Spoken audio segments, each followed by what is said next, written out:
Hello mga kababayan ko sa Pilipinas, si Pastor Arnel here of Victory Church of God of Fredericksburg, Virginia, USA. At maraming salamat po sa inyong patuloy na pagtangkilik at pagsubaybay sa ating programang ito ng pagbabasa ng Biblia for the year 2024.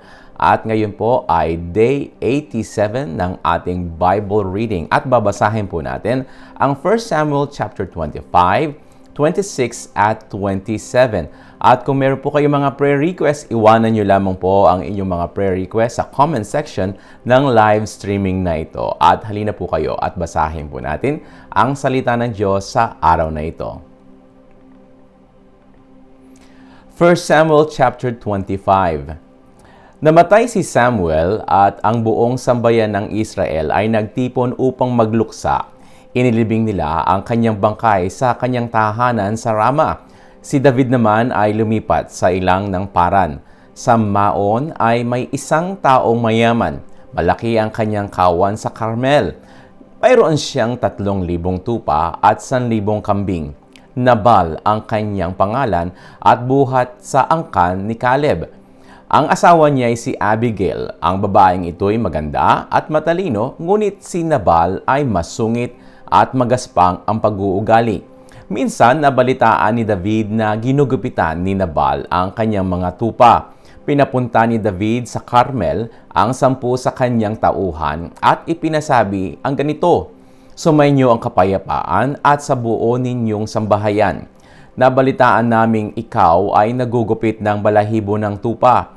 Ang mga pastol mo ay nakasama namin at hindi namin sila ginambala. Sa halip ay tinulungan namin sila at hindi naligalig sa buong panahon ng pagpapastol nila rito sa Carmel. Ito'y mapapatunayan nila sa inyo. Dahil dito, tanggapin mo ang aking mga tauhan at ipinapakiusap kong tulungan mo ako. Bigyan mo ako ng anumang maibibigay mo para maihanda sa aming pista." Sumunod naman ang mga inutusan ni David. Sinabi nila kay Nabal ang lahat ng ipinapasabi sa kanila at naghintay ng sagot. Sinabi ni Nabal, "Sino ba si David? Sinong anak ni Jesse? Talagang maraming alipin ngayon na lumalaya sa kanilang mga amo. Ang tinapay, inumin at pagkain para sa aking mga manggugupit ay hindi ko maibibigay sa mga taong hindi ko alam kung saan lupalop nang galing." Nang marinig ito, nagbalik sila kay David at sinabing lahat ang sinabi ni Nabal. Dahil dito, sinabi ni David sa kanyang mga tauhan, "Ihanda ninyo ang mga tabak ninyo." Humanda naman ang 400 sa kanyang mga tauhan at sumama sa kanya. Naiwan ang 200 upang magbantay sa kanilang mga daladalahan. Sinabi ng isang pastol kay Abigail, "Si David po ay nagpadala ng sugo sa inyong asawa at magalang na nakipag-usap, ngunit sila'y ininsulto ng inyong asawa. Mababait ang mga taong iyon.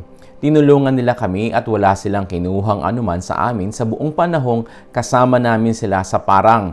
Binantayan po nila kami araw-gabi sa aming pagpapastol. Pag-isipan po ninyo kung ano ang mabuting gawin ngayon sapagkat ang nangyari ay tiyak na magbubunga ng masama sa aming Panginoon at sa buo niyang sambahayan.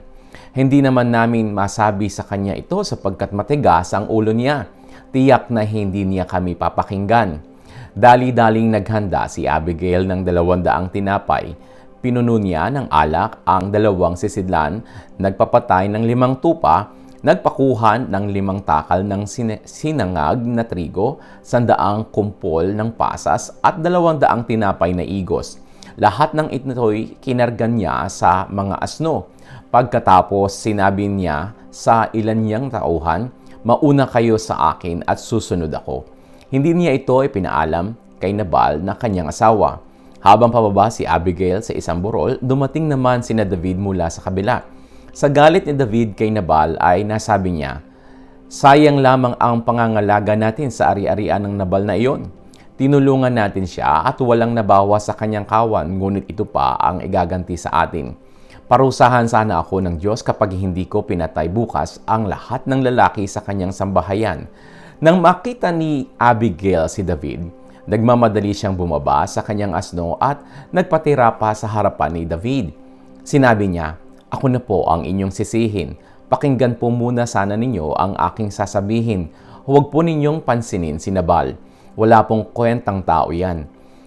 Tamang-tama po sa kanya ang kanyang pangalan. Siya po'y loko-loko. Hindi ko po kasi nakita ang mga tauhan ninyong pinapunta sa amin.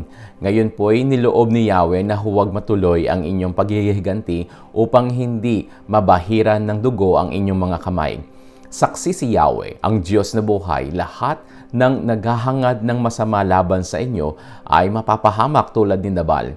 Narito po, tanggapin po ninyo ang nakayanan ng inyong lingkod at ipamigay ninyo sa inyong mga tauhan at patawarin po ninyo ang anumang pagkakamali ko. Sigurado kong loloobin ni Yahweh na kayo'y maging hari, pati ng inyong lahi sapagkat napakikipaglaban kayo para sa Kanya at hindi kayo gagawa ng anumang kasamaan habang kayo'y nabubuhay. Kung may magtatangkaman sa inyong buhay, iingatan kayo ni Yahweh na inyong Diyos. Ang mga kaaway naman ninyo ay ihahagis na parang bato ng tirador. At kung loobin ni Yahweh na maging hari na kayo sa Israel tulad ng kanyang ipinangako, wala kayong pagsisisihan. Hindi kayo uusigin ng inyong budhi sapagkat hindi kayo pumatay ng walang sapat na dahilan o kaya'y naghiganti sa inyong kaaway. At sana'y maalaala ninyo ako sa sandaling marapati na ni Yahweh na maitatag na ang inyong sambahayan. Sinabi ni David kay Abigail, purihin sa Yahweh na nagpapunta sa iyo rito. Salamat sa Kanya dahil sa iyong kabutihan sapagkat ginawa mo'y nakaiwas ako sa pagpatay ng tao at magsagawa ng sariling paghihiganti. Niloob niyang huwag ko kayong pagbuhatan ng kamay. Saksi si Yahweh, ang Diyos ng buhay, kung hindi ka naparito ngayon, bukas ng umaga ay patay na sanang lahat ang lalaki sa inyong sambahayan. Tinanggap ni David ang mga dala ni Abigail. Pagkatapos sinabi niya rito, umuwi ka na, huwag ka nang mag-alala at gagawin ko ang kahilingan mo. At umuwi na si Abigail. Pagdating ng bahay, nakita niya ang handaan ni Nabal, walang iniwan sa papista ng isang hari. Naratnan niyang lasing na lasing ito kaya't wala siyang sinabing anuman ng gabing iyon. Kinabukasan nang wala na ang pagkalasing nito, isinalaysay niya ang buong pangyayari. Nang marinig ni Nabal ang lahat, inatake siya sa puso at nanigas ang buong katawan. Pagkaraan pa ng 10 araw, pinarusahan ni Yahweh si Nabal at ito'y namatay. Nang mabalitaan ni David ang nangyari kay Nabal, sinabi niya, purihin si Yahweh. Ipinaghiganti niya ako sa paghamak na ginawa sa akin ni Nabal at inilayo niya ako sa pagkakasala. Pinagbayad ni Yahweh si Nabal sa kanyang kasamaan. Si David ay nagpasugo kay Abigail at ipinasasabing nais niya itong maging asawa. Nang dumating sa Carmel ang mga inutusan ni David, sinabi nila, ipinapasabi po ni David na nais niya kayong mapangasawa. Yumukod si Abigail. Ang mukha'y halos sayad sa lupa at sinabi, narito ang inyong lingkod, handa po ako maghugas ng paa ng inyong mga tauhan. Nagmamadali siyang tumayo at sumakay sa asno at sumama sa mga tauhan ni David, kasama ang 5 sa kanyang mga katulong. At siya'y naging asawa ni David. Asawa na noon ni David si Ahinoam na taga Jezreel at ngayon naging asawa rin niya si Abigail. Si Michal naman na asawa ni David ay ibinigay ni Saul kay Palti na anak ni Lais ng Galim. 1 Samuel chapter 26. Samantala nagbalik kay Saul sa Gibeah ang mga Zefeo at sinabi nilang si David ay nagtatago sa kaburulan ng Hakila sa silangan ng Jesimon. Kaya lumakad si Saul kasama ang 3,000 pinakamahusay na kawal ng Israelita patungod sa silang o sa ilang ng Ziph upang hanapin si David. Nagkampo sila sa tabing daan sa may kaburulan ng Hakila. Sina David naman ay nasa ilang. Nang mabalitaan ni David na hinahanap na naman siya ni Saul, pinalakad niya ang ilan sa kanyang mga tauhan upang lihim na magsiyasat. Sa pamamagitan nila, natiyak niyang hinahanap nga siya ni Saul. Pumunta si David sa kampo ni Saul upang alamin ang kinalalagyan ni Saul. Nakita niyang napapaligiran sa Saul ng mga kawal at natutulog sa tabi nito ang pinuno ng kanyang hukbo na si Abner na anak ni Ner. Tinanong ni David, ang Heteyong si Ahimelech at si Abisai na kapatid ni Joab at anak ni Sarvia. Sino ang sasama sa akin sa kampo ni Saul? Ako, sagot ni Abisai. Kinagabihan, lihim na pinasok ni David at Abisai ang kampo ni Saul. Dinatnan nila itong natutulog o tulog na tulog at napapaligiran ni Abner at ng buong hukbo ng sibat nito at ang sibat nito ay nakatusok sa gawing ulunan. Sinabi ni Abisai kay David, "Niloob ng Diyos na mahulog ngayon sa mga kamay mo ang iyong kaaway. Kung gusto mo, tatarakan ko na siya ng sibat. Isang saksak lang yan at hindi na kailangang ulitin pa." Ngunit sinabi ni David, "Huwag mong gagawin yan. Malaking kasalanan na pagbuhatan ng kamay ang haring pinili ni Yahweh. Saksi si Yahweh, ang Diyos na buhay. Darating ang araw na mamamatay rin siya, maaaring sa sakit o sa digmaan. Huwag nawang itulot ni Yahweh na patayin ko ang kanyang piniling hari. Kunin na lang natin ang kanyang sibat, pati ang lalagyan niya ng inumin, at umalis na tayo." Kinuha nga ni David ang sibat sa ulunan ni Saul at ang lalagyan nito ng inumin, at sila'y umalis. Isa man kina Saul ay walang nagising sapagkat niloob ni Yahweh na makatulog sila ng mahimbing.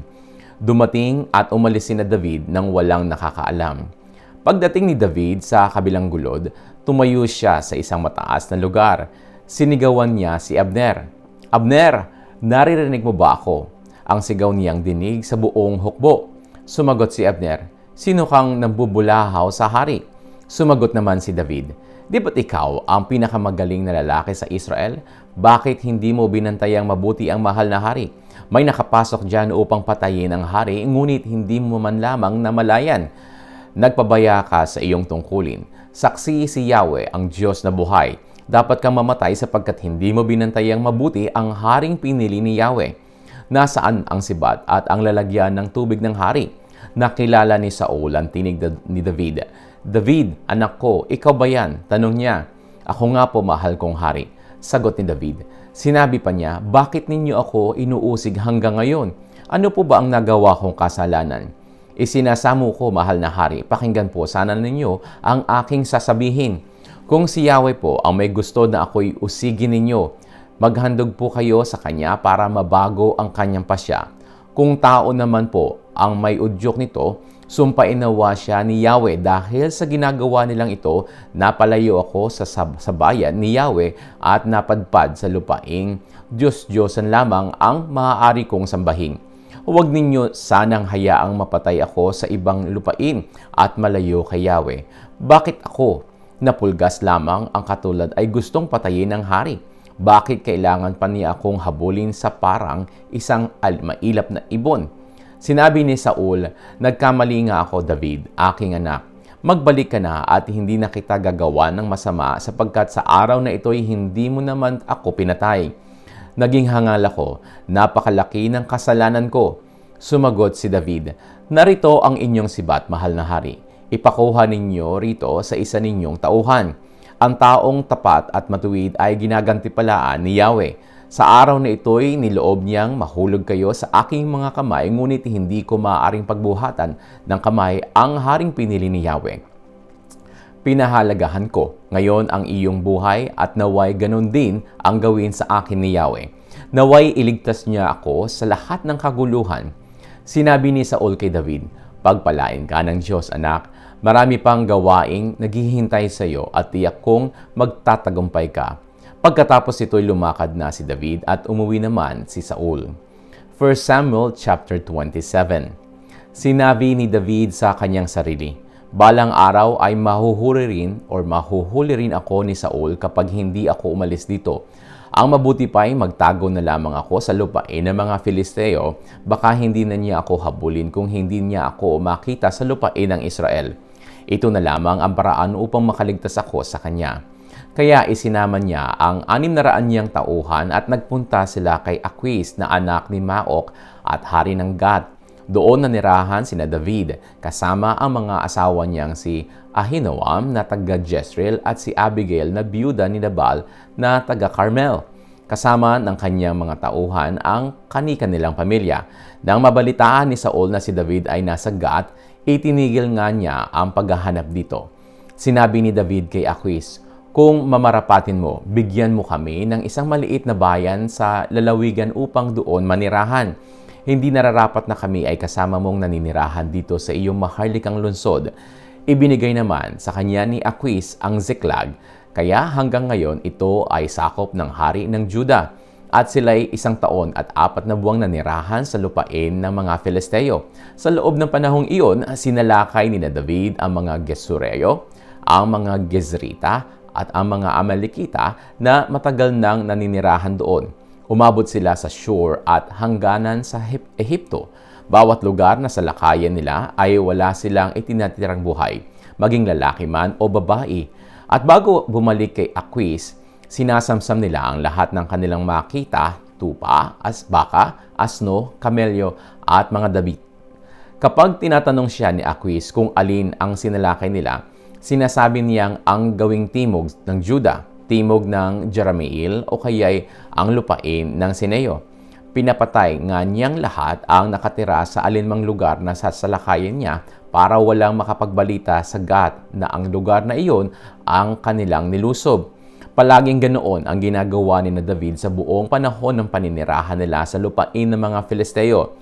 Si Aquis naman ay labis na nagtiwala sa kanya sapagkat akala niya'y masamang-masama na si David sa mga Israelita at dahil dooy maalipin na niya ito habang panahon.